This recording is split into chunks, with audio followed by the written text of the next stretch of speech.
బిస్మిల్లాహిర్రహ్మానిర్రహీం. ప్రవక్త సల్లల్లాహు అలైహి వసల్లం వారు ఇలా ప్రవచించారు: ఒకసారి నాపై దరూదు పంపిన వారిపై అల్లాహ్ 10 సార్లు కారుణ్యం అవతరింపచేస్తాడు.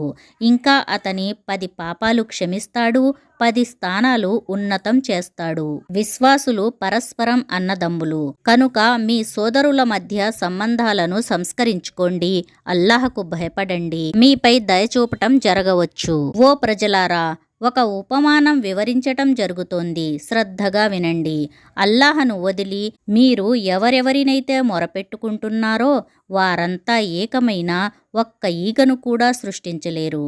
పైగా ఈగ వారి నుంచి ఏదైనా వస్తువును ఎగరేసుకుపోతే వారు దాన్ని కూడా దాని నుండి విడిపించుకోలేరు. అర్థించేవాడు, అర్థించబడేవాడు ఇరువురూ బలహీనులే. ఖురాన్ సూక్తులు. ఇచ్చిన మాటపై నిలబడండి, కోపాన్ని అణుచుకోండి, అసూయ చెందకండి, అవినీతికి పాల్పడకండి, ప్రజలతో మృదువుగా మాట్లాడండి, ఇతరులను ఎగతాళి చేయరాదు, అహంకారం చూపకండి, పిసినారితనం చూపకండి, సారాయి మత్తు పదార్థాల జోలికి వెళ్ళకండి, న్యాయంగా వ్యవహరించండి, పరిశుద్ధతను పాటించండి, తల్లిదండ్రుల ఎడల ఉత్తమంగా వ్యవహరించాలి. ప్రవక్త సల్లల్లాహు అలైహి వసల్లం వారు ఇలా ప్రవచించారు: యువకుడు ఒక వృద్ధుని అతని ముసలితనం చూసి గౌరవిస్తే అల్లాహ్ అతని ముసలితనంలో అతన్ని గౌరవించే వారిని పుట్టిస్తాడు.